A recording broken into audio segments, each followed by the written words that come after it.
So we managed to catch this 10.35, the risk to reward ratio, the triple R, and now this is just a market breakdown of how I managed to capture that, and it made me like close to 302,970 cents, if not mistaken.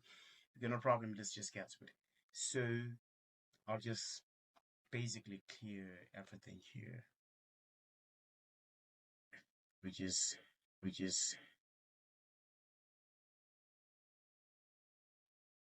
start with it all over again. Let me just clear everything. Yes. So the price at that point, I remember it was just at this point going up. If not here, if not mistaken, no. I think it was just somewhere here, because it's like it was captured 2 weeks before the 19th of April. Because this I had this trade for like 2 weeks and a half, so it was something like that. So I think because on the 19th it was Friday, and 2 weeks before or a week before, I'm not quite sure about that. But anyways, let's just try to do a market breakdown on the reason why I managed to capture this whole chunk of the price movement. Okay, so the first things first, I just checked the way the price was trending, and you can see the price after this phase here having this sentimental price trend shift, which is this year. This is just a basic change of character, having that as a break of structure. The price later marked down. This basically means supplies were in control, right? And I don't want to take it. I don't want to drag the whole thing, because I think this has it had already played and entry this captured entry this point. So I don't think, explaining what's happening here. I don't think it would be really useful, but I'll just do it just to give you a clarity. This was a break of structure, right? And I like to make use of this ray, and it was just a basic break of structure, and then above it we have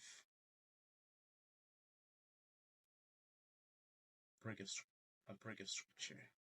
I think I'm mistaking the terminologies. That's a change of character, and the other is just a break of structure. I'll just make it 12 bold, no problem. The other one is just a change of character. Good. So you can see what later happens to the price. What happened is that the price was trending to the upside, having that swing high, swing low. It took out the swing high. And what led to that, the break of the swing high, it is this specific demand zone.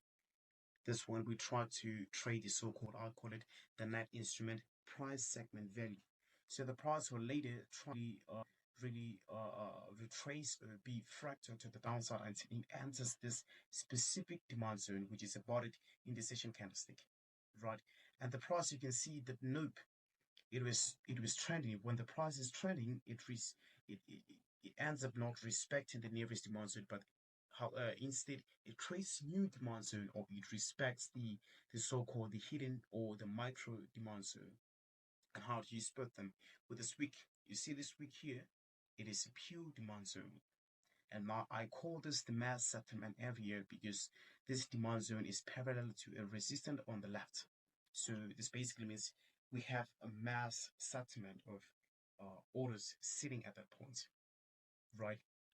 And then now what happened is that after the price taps into the zone, it managed to go up impulsively. So we have this, which I don't recommend trading it just right away. You need to break it down to a smaller time frame in order to understand what is happening really. So this, I'll just put it here, or just this week specifically, because that's the one that tapped inside and it never violated, right? So this just a hidden demand zone, which I call the MSA of type A entry method. we have this with the type A entry method. It's an area, as I said, it's just an area where there's a massive orders that have got to be settled. An area where there's a massive orders that need to be settled. It's the reason why after the price is a little bit, spoke to the downside within this demand zone, it impulsively it displaced the price, and there's a huge glitch to the market. I don't know how many points per se it handles ticks, but then that's the way it plays. But then, as I said, I don't really recommend it because below this MSA or the boundary zone, I have two types of boundary zone: the MMA as well as the MSA. Both have type A entry method as well as type B entry method. If there lies or there was the last two pre-break or the market inefficiency or the price market imbalance engineered below the boundary zone, I recommend you as opposed to that. Unless if you trade this, but make sure that you apply proper risk management and put your stop loss below this, then you'll be good for both. Then that way, it's like you killing two birds with one stone. Proper way of trading, right? So I just want to make it visible, so I'll just reduce it to 14 mass settlement area. Good. Then after that, the price went to the upside. Micro demand, the hidden demand zone sparked the price to the upside, and later it rejected. Right? No problem. And it just created what? A swing high, a swing low, a swing high, a swing low. This means this swing high, well, it did not manage to take out the swing high, right? The swing high, swing low, swing lower high. It was unable to take out this. This basically means the price now is trending to the downside. It's just a downtrend. So after the price, this the reversal supply at this point led to the break of structure. This is a break of structure. I'll just change color also, or let me just change the line type format. I'll just make it this. Yeah, and that's proper. And this reversal demand zone, it led to the break of structure. What that means? It basically means the price when we break the structure. This basically means the supplies, they want to sell the price, they want to buy the price at what? At pre. They break the market structure to the downside in order to sell at premium. I hope that makes sense. So, okay, no problem. The price you can see from there up to here, it is pretty much efficient. And this, it is an indecision candlestick. The way I highlight supplies and demands, I highlight specifically of the opposite. This is my supply zone. The no is a bullish candlestick, but for me, it's a supply zone. But you need to really be careful about it because the price here, it is efficient. So it's going to be, pretty much difficult for the price or the market to really tap into that if the price is already efficient. Here we have a last low pre-break, which the price needs to fill.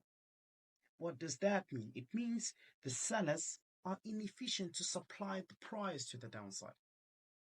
So now what they have got to do is to retrace up, tap to specific points of interest where there's a collective of orders, whether there is a boundary zone of the MMA or the MSA or the net instrument price segment value or the liquidity zone or just the barrier zone, which is just basically the supply zone. And then if you can just retrace to the downside. So at this point, the price at this point is efficient. What should we do? You can see every time if this thing happens to be, if the price prints something like this, I'll just by utmost I'll try to really discern if there's any indecision candlestick of any type of the color. So here you can see there's a huge indecision candlestick. Indecision candlestick is a candlestick that above the shadow above the candlestick and the shadow below the candlestick are equal. This is not an indecision candlestick. This is right. This is a 38.2 candlestick, but a bearish one. No problem. And so now what happens is that we have that since it's a bearish zone. Most of the time, I just like to use the shading, not really the bigger guy. So I'll just reduce it to not 2, or reduce it to 3, and then I'll duplicate it and I'll put it here again, and I'll just do it like this. It's very huge. You need to really tap within it and try to find a specific point, just a fresh supply zone. It depends. You can see here there's a little bit of a support, just mini supports. If you go to a 50 minutes, most of the time, what I do is that if from a hard time frame like that, I just want to make an inference and be like, I'm going to sell in here. What I do most of the time, I'd be like, I'll take off above, so I'll just shrink it like this, then I'm done. You get it? So I know it might seem or sound like it's a made up, but then it's not. Trust me, it's literally not. Right? Even this one, you can just put it above this candlestick. Right? And let me just lock it. Good. So that's the thing. You can see risking 27 points, and me, I risk a maximum of 25 points, which is 2.5 pips. Right? And you put it just at this, exactly there. You can put it just right above, it's not a problem. If you want to be a barrier zone specific, a barrier zone, as I said, the BAZ is what? Let me just write it. The BAZ, some terminologies I won't really disclose what they stand for. Let me just start now and not really disclose, because most of the time they really, people make use of these terminologies and try to act like they're the one who engineered them. But this is just a barrier zone. I learned things of this. I learned some of the things from people like Lian Yutov, Fiba Misang. So that's how they call things, the barrier zone. So it's a barrier to the market. So the price, what is a barrier. You cannot really pass through. It's a barrier.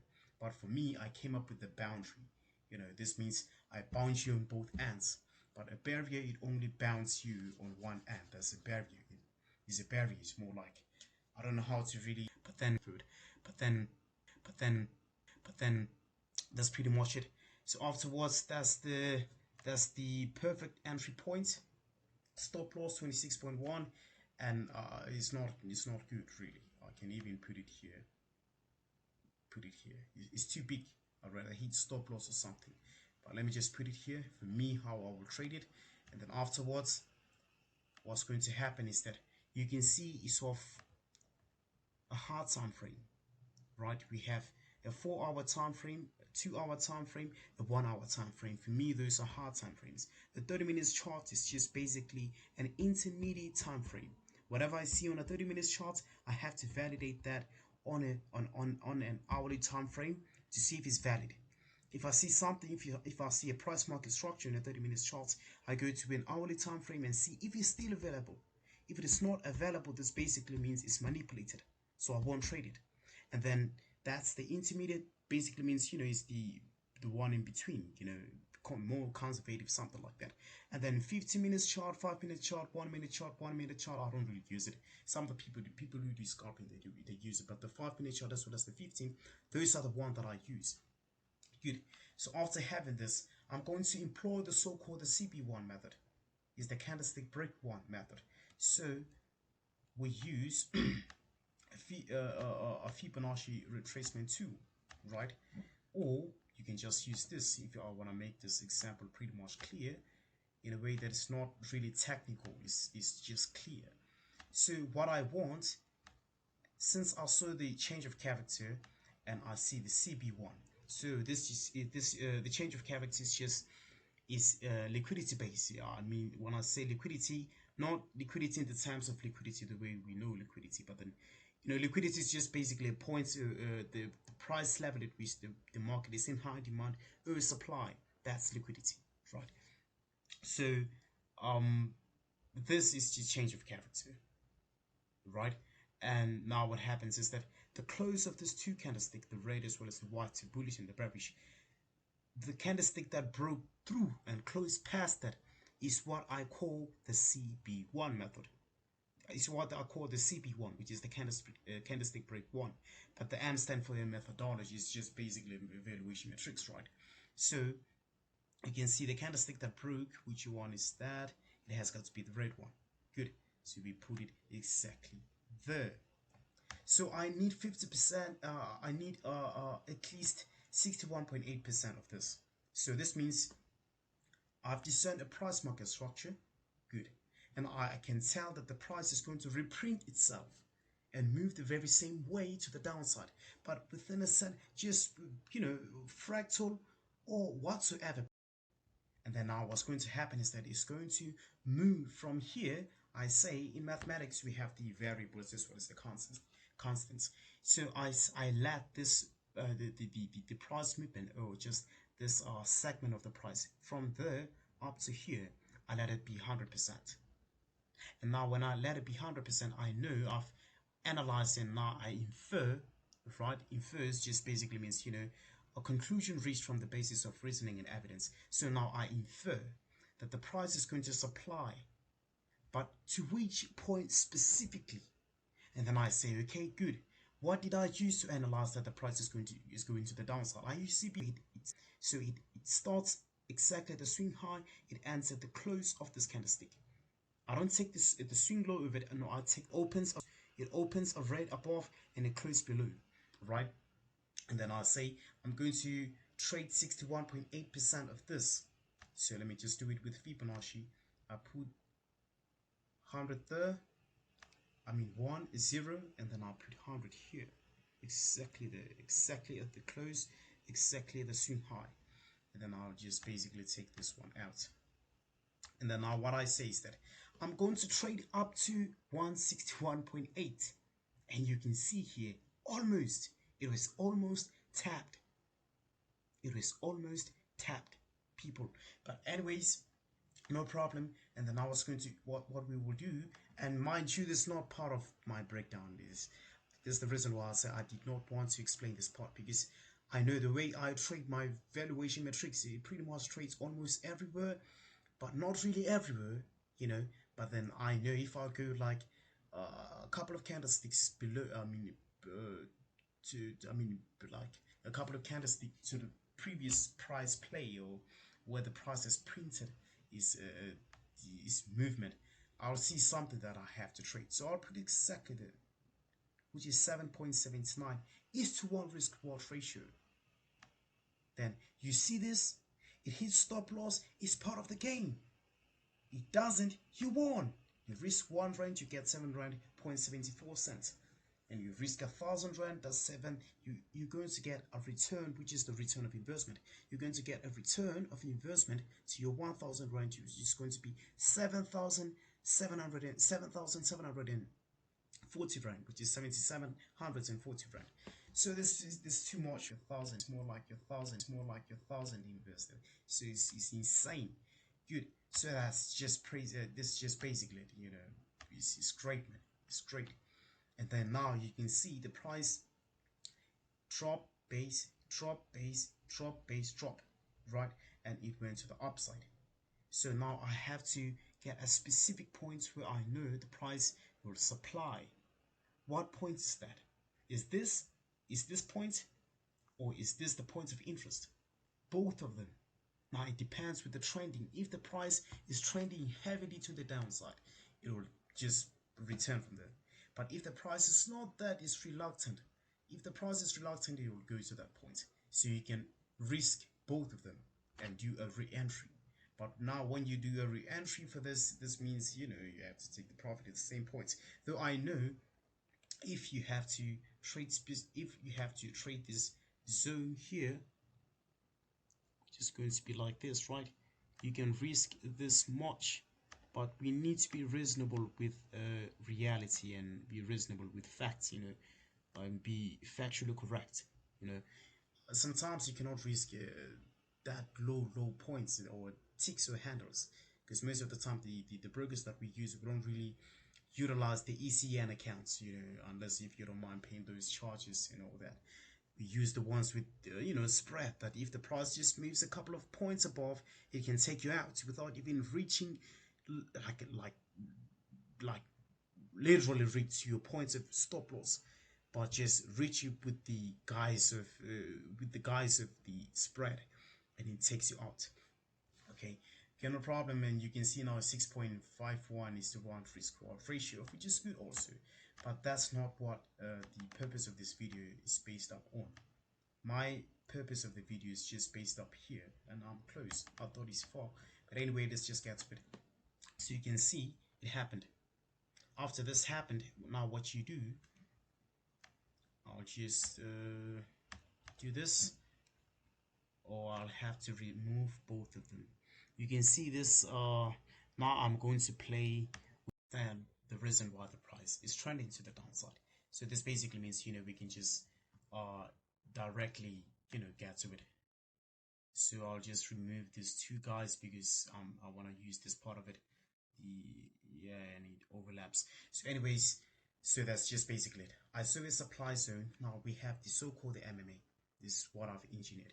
So I've engineered a pretty much simple price structure, which most of the time when it plays is more like the net instrument price segment value, which most of the people, they don't really call it that, but I just gave it a name, right? I gave something which already exists a name, because people, they don't really call it, and I like to give things names so that I can call them, and when I need it, I just recall it. That's it. Not this happens, what's this, even a dog has a name. But anyways, these are a drop and there's a base. Base is just basically the exhaustion of the price, and this is just an impulse to the downside, right? Or the trending part, the trending price segment, price segment part of the market, right? And this is just basically the market break of structure. Good. And this is a supply zone, but you really need to make sure that it's of a continuation, not a reversal. This is a reversal supply. This is a continuation supply. Those are two literally different things, but they are both barrier zones. Later, what happens is that the price comes back and taps here. This is a barrier zone, and this is a CCST, which are called the contract confirmation swing tip. So, of the type A entry method, the price will do this. It will break again this swing low. And now what happens later, the price will come back to this again. When it comes to that, I call it the PEP, which is the price equilibrium point. Is the price entry protected? Is the protected entry point? This entry is protected here. So the price will melt again to the downside. Plummet. Good. So that's of the type A entry method. So of the type B entry method, the price again goes to the downside.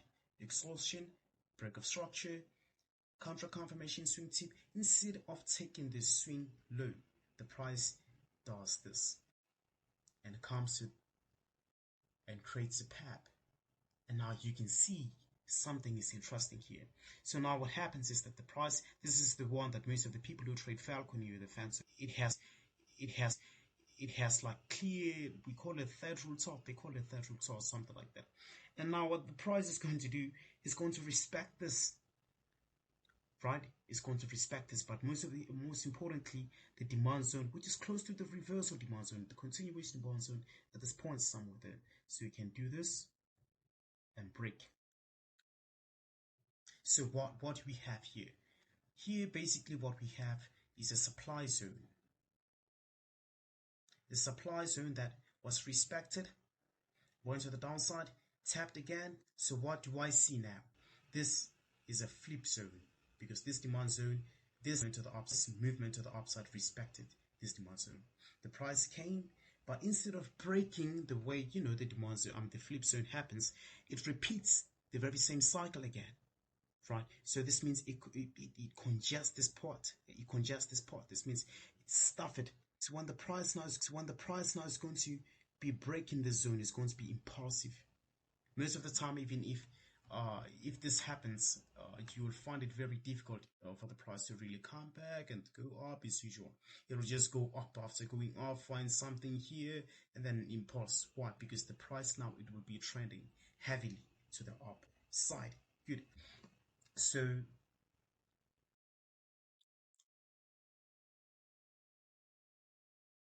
good. So now we have this, right? And then we have a supply zone, which I use boundary, and then I call it the Madiop. But then I've shortened it to MMA, the market movement of adjustment.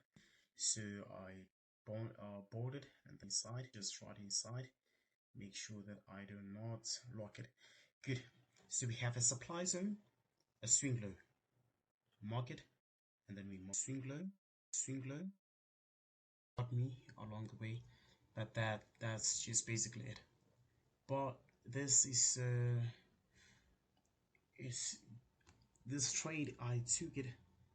It wasn't 30 points. I did not reach 30 points honestly. So I think I've reduced the time the time frames. Let me do it because most of the time I use 15 minutes short, but I was too much on a 30 minutes short here. I don't know. Let me just check for 2-hour chart. Let me just begin with the 2-hour chart. Okay, there's that. The entry point has got to be here. Good, and this is the same thing play. Good, and then it's a 2-hour chart, and you can see it was on a 4-hour chart. It is still on a 2-hour chart. Let me just go straight to an hourly chart and see. Just degrade orderly. That's degrade orderly with the time frames and other supply. But this is a reversal supply, so oops, it's not a good one. Let's go to a 30 minutes chart, and if ever we see it again and it's clean, we're going to trade it. Because I remember I risked something like 18 points. I know that trade it will trade, risk-free trade. To be honest, I did not have any stop loss there. And above it, there was resting. Like if you can look here, there was resting. There was a resting last loop pre-break. This basically means there was a last loop there was a market inefficiency like this, and it has got to be covered. And I remember if this thing, as I explained it here, that I don't really recommend buying at this point. If this is here, yeah, if you do it, just put stop loss here. Very same thing applies here. Is both of these two concepts, the BOC, which is the boundary zone. So even here, the same thing applies. You have to put your stop loss. But me risking 33 points is too much. I don't remember that. 3.3 pips. I risked 25 points. Those are the ticks or the handles that I risk at maximum. Then this one, the last time, what I recall is that I risked 18 points. Though I did not have any stop loss, but my risk to reward ratio was 10.75. I still remember that one, and 18 point something, 18.36, something like that. So let's just go to a 30 minutes chart because that's the one that we left with. As well, it's not a 5 minute chart, not a 5-minute chart. Reset, and let's just try to really navigate what is going here. What's really going on here? Yeah, another thing happening. I have a supply, last loop pre-break, a last loop pre-break, last loop pre-break. So we have a supply. We have the counter confirmation swing tip. Let me just try to do this. 18 points. Where's 18 points? 18 points. Really? Was it 18 points here? No, I forgot the number. I forgot the numbers. Like,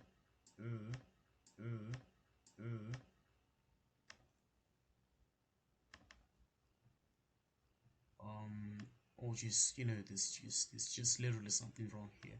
But anyway, let's just do it like this. And this another last pre-break, and we have an order here, which is the path, and then we have the last pre-break at this point. Of course, here, this one here, which is parallel to the previous support, we call it type E entry method, because this one here, unless if it is 4, this one here, there's a demand zone, and the price tapped within. You see, the price tapped within here, and it went to the upside.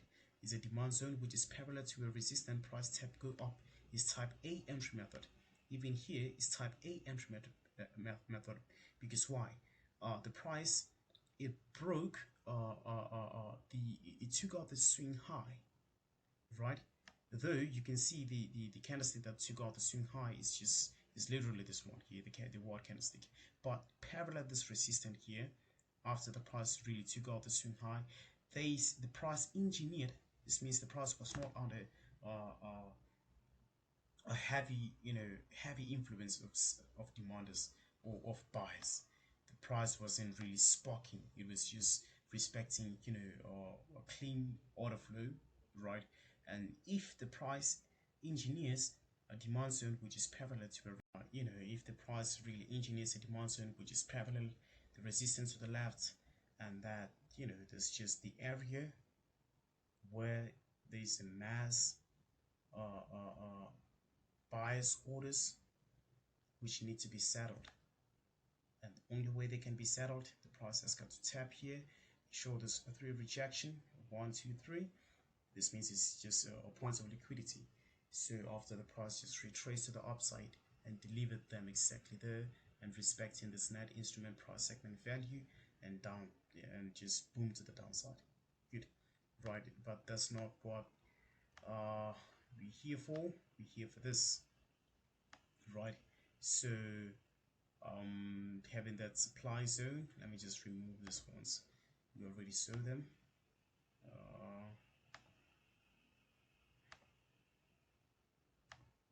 Right, and I'll just employ one the GAN.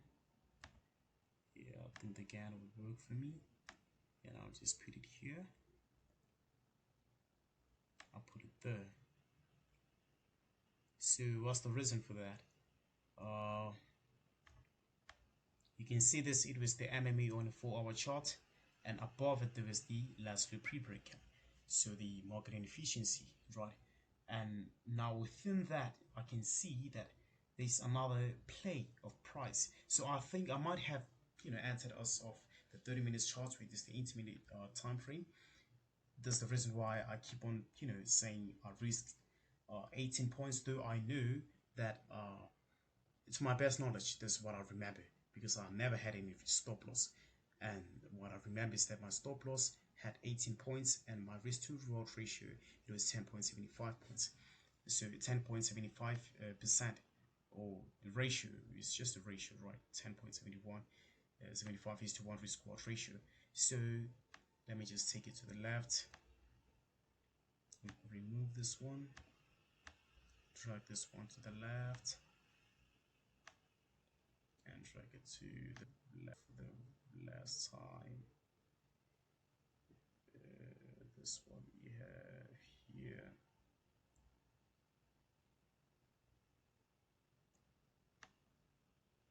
Yeah, so, and that's it, right? So entry here. So even if in the future something like this happens, where you have the MMA above the another MMA, right? And then which one to really trade? You choose the one which is at premium, which is the above. This is the one above. So, but then I just want to see where was my entry. That's it. I'm not trying to make up things, make ends meet.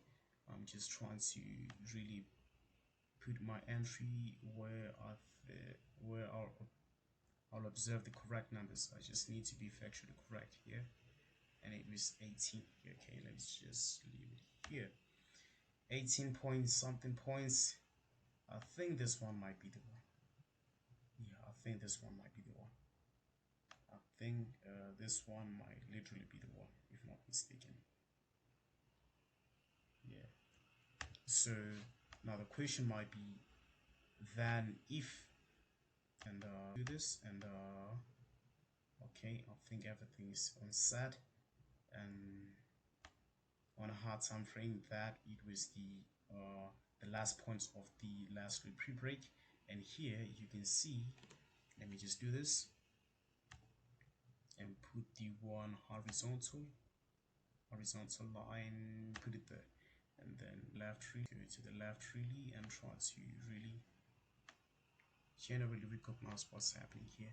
Definitely what I'm talking about. So as I said, the MSA, which is the MSA type B entry method, this is the one. Just that's exactly the one. I'm out of word count right now, but that's just literally the one. But then I know every time that the MMA is bigger than the MSA, But then now having the MSA in the form of the last loop pre-break, the market inefficiency will obviously it will just absolutely be of more strength as opposed to this one, or as opposed to this one. Yeah, so I think this is the one. Let's just go to for our charts and try to refresh. That's basically it. So the price here is exactly at the last pre-break of a hard time frame. It was 18.2, definitely 18.2. So that's how I caught my entry. That's how I got my entry. And if this one I've entered, I think it hits stop loss, because I know, I remember, if I quite recall right now, there was a little bit of a track record where I hit like a couple of stop losses before I got this one right. Yeah, because obviously having a stop loss at this point would have got you would have got hidden would have gotten hidden. So I don't quite remember, but then just the breakdown of this is just basically it. And now for the take profit, I think it was 10 point something also. And I always target the last two pre-breaks. You see this last two pre-breaks, because I have to target the close here. I mean the close here, the momentum based. Instead, either I put it above or below. It depends with the risk. So putting it here will do 8.48. How did I put this? But anyways, that's just basically it. Because now what happened is that the price, it even came here, it went up, it went down. I closed somewhere here before this spot to the upside. So that's just pretty much it, guys. Thank you so much. Thank you so much for watching this.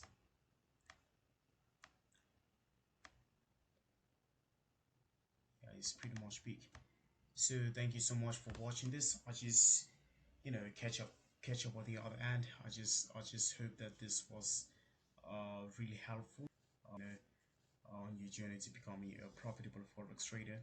But anyway, blood can be said, right? Just let's cut at this point. Catch you on the other end.